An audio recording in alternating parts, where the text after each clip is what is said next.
Update breaking ಈಗ ಲಭ್ಯವಾಗ್ತಾ ಇದೆ. Rowdy gang ವಿರುದ್ಧ ಚಾರ್ಜ್ ಶೀಟ್ ಸಲ್ಲಿಕೆ ಆಗಿದೆ.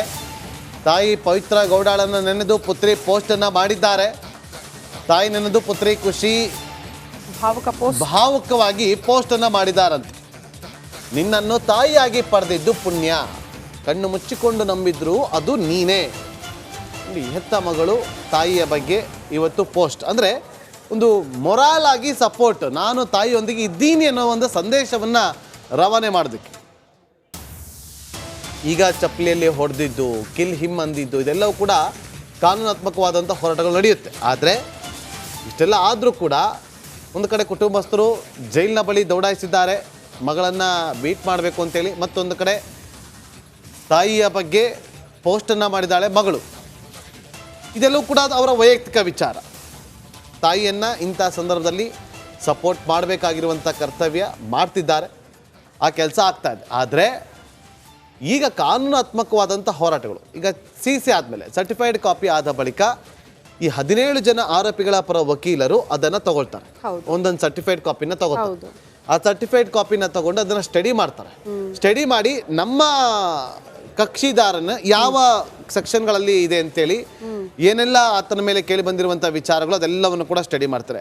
ಅದನ್ನ ಹೇಗೆ ಡಿಫೈನ್ ಮಾಡಬೇಕು ಅನ್ನೋದ್ರ ಬಗ್ಗೆ ಕೂಡ ಅವರು ಪ್ಲಾನಿಂಗ್ ಅನ್ನ ಮಾಡ್ಕೊಳ್ತಾರೆ. ಕಾನೂನಾತ್ಮಕವಾದಂಥ ಹೋರಾಟಕ್ಕೆ ಅವರು ಸಜ್ಜಾಗ್ತಾರೆ. ಮತ್ತೊಂದು ಬ್ರೇಕಿಂಗ್ ಅಪ್ಡೇಟ್ ಲಭ್ಯವಾಗ್ತಾ ಇದೆ. ರಿಪಬ್ಲಿಕ್ ಹಣದಲ್ಲಿ ಮತ್ತೊಂದು ಎಕ್ಸ್ಕ್ಲೂಸಿವ್. ರೇಣುಕಾ ನಕಲಿ ಖಾತೆಯಿಂದ ಮೆಸೇಜ್ ಮಾಡಿದ್ದಾನೆ. ಇನ್ಸ್ಟಾಗ್ರಾಮ್ ಮೂಲಕ ಅಶ್ಲೀಲ ಸಂದೇಶ. ಆ ವಾಟ್ಸ್ಆಪ್ ಚಾಟ್ ಕೂಡ ಕೆಲವೇ ಕ್ಷಣಗಳಲ್ಲಿ ರಿಪಬ್ಲಿಕ್ ಹಣದಲ್ಲಿ ನಿಮ್ಮ ಮುಂದೆ. ಗೌತಮ್ ಎಂಬುವರ ಹೆಸರಲ್ಲಿ ಮಾಡಿದ್ದ ಮೆಸೇಜ್ ಇದು. ರಿಪಬ್ಲಿಕ್ ಹಣದಲ್ಲಿ ಮತ್ತೊಂದು ಎಕ್ಸ್ಕ್ಲೂಸಿವ್ ಮಾಹಿತಿ. ರೇಣುಕಾ ಸ್ವಾಮಿಯ ನಕಲಿ ಖಾತೆಯಿಂದ ಒಂದು ಮೆಸೇಜ್ ಬಂದಿದೆ ಅಂತೆ. ಇನ್ಸ್ಟಾಗ್ರಾಮ್ ಮೂಲಕ ಅಶ್ಲೀಲ ಸಂದೇಶ ಕಳಿಸಿರುವಂತಹ ವಾಟ್ಸ್ಆಪ್ ಚಾಟ್ ಇದೆಯಲ್ಲ, ಅದು ರಿಪಬ್ಲಿಕ್ ಹಣಗೆ ಲಭ್ಯ ಆಗಿದೆ.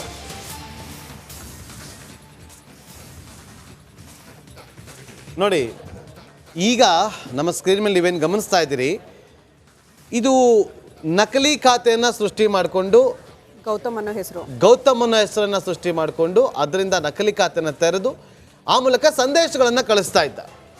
ಒಂದಷ್ಟು ಫೋಟೋಗಳನ್ನು ನಾವು ತೋರಿಸೋದಕ್ಕಾಗೋದಿಲ್ಲ, ಅದನ್ನು ಬ್ಲರ್ ಮಾಡಲಾಗಿದೆ. ಒಂದಷ್ಟು ವಿಚಾರಗಳು ಕೂಡ, ಒಂದಷ್ಟು ವರ್ಡ್ಸ್ಗಳನ್ನು ಕೂಡ ಅಲ್ಲಿ ಬ್ಲರ್ ಮಾಡಿದ್ದೀವಿ. ಅಷ್ಟು ಅಸಭ್ಯವಾಗಿ ಅಶ್ಲೀಲವಾಗಿ ರೇಣುಕಾ ಸ್ವಾಮಿ ಸಂದೇಶವನ್ನು ಕಳಿಸಿದ್ದ. ಇದು ಅಕ್ಷಮ್ಯ ಅಪರಾಧ. ಯಾವುದೇ ಹೆಣ್ಮಕ್ಳಿಗಾದ್ರೂ ಈ ರೀತಿ ಮಾಡಬಾರ್ದು. ಯಾವುದೇ ಹೆಣ್ಮಕ್ಳು ಕೂಡ ಈ ಥರ ಮಾಡಬಾರ್ದಿತ್ತು. ಆತ ಮಾಡಿದ ಬಳಿಕ ಆತನಿಗೆ ಒಂದೆರಡೇಟು ಹೊಡೆದು ಪೊಲೀಸರಿಗೆ ಒಪ್ಪಿಸ್ಬೋದಿತ್ತು.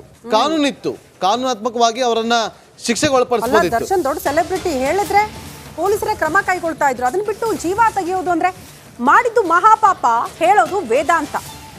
ಮೇಲೊಬ್ಬ ಇದ್ದಾನೆ, ಎಲ್ಲವನ್ನ ಕೂಡ ನೋಡ್ಕೊಳ್ತಾನೆ ಅಂತ ಈ ಚಾರ್ಜ್ ಶೀಟ್ ಸಲ್ಲಿಕೆಯ ಬಳಿಕ